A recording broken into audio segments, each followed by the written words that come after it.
అందరికీ నమస్తే. Welcome to BSR wake up today channel. నిన్ను నువ్వు తక్కువ అంచనా వేసుకోకు, ఎందుకంటే అది మహాపాపం. అది ఆత్మహత్య కంటే చాలా ఘోరమైనటువంటి విషయం అన్నారు రవీంద్రనాథ్ ఠాగూర్ గారు. అది ముమ్మాటికి అక్షర సత్యం. నీతో పాటు చివరి వరకు ప్రయాణం చేయాల్సింది నువ్వు మాత్రమే.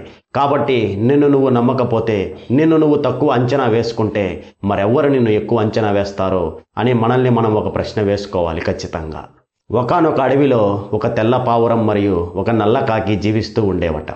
తెల్ల పావురం నల్ల కాకితో ఇలా అన్నదంట, నువ్వు చాలా నల్లగా ఉన్నావు, ఆకర్షణీయంగా లేవు, అందవిహీనంగా ఉన్నావు, నిన్ను చూసి ఎవరైనా కూడా చేదరించుకుంటారు అని ఎగతాళిగా మాట్లాడిందంట తెల్ల పావురం నల్ల కాకిని చూసి.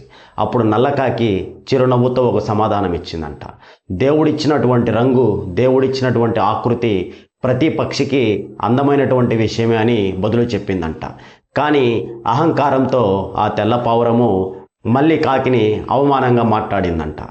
అయినా కాకి చిరునవ్వుతో అక్కడి నుంచి వెళ్ళిపోయిందంట. ఒకానొక రోజున ఒక వేటగాడు ఒక చిన్న లైట్ తీసుకొని పక్షుల్ని వేటాడేందుకు అడవికి వచ్చాడంట రాత్రిపూట.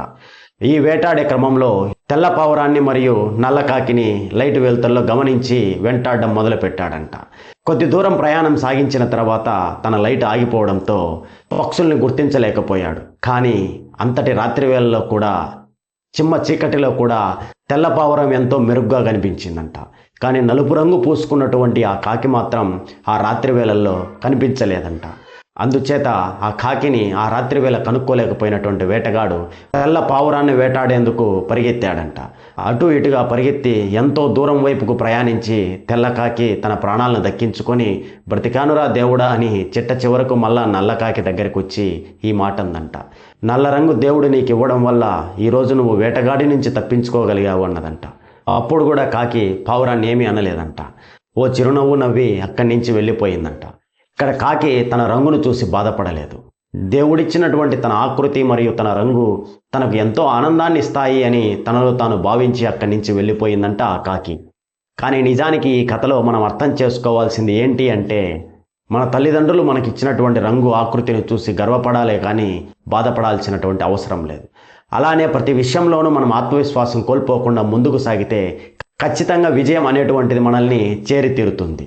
మరి ఇలాంటి మరిన్ని వీడియోల కోసం ఈ ఛానల్ని సబ్స్క్రైబ్ చేసుకోండి. మరి ఈ వీడియో మీకు నచ్చినట్లయితే ఒక లైక్ చేయండి.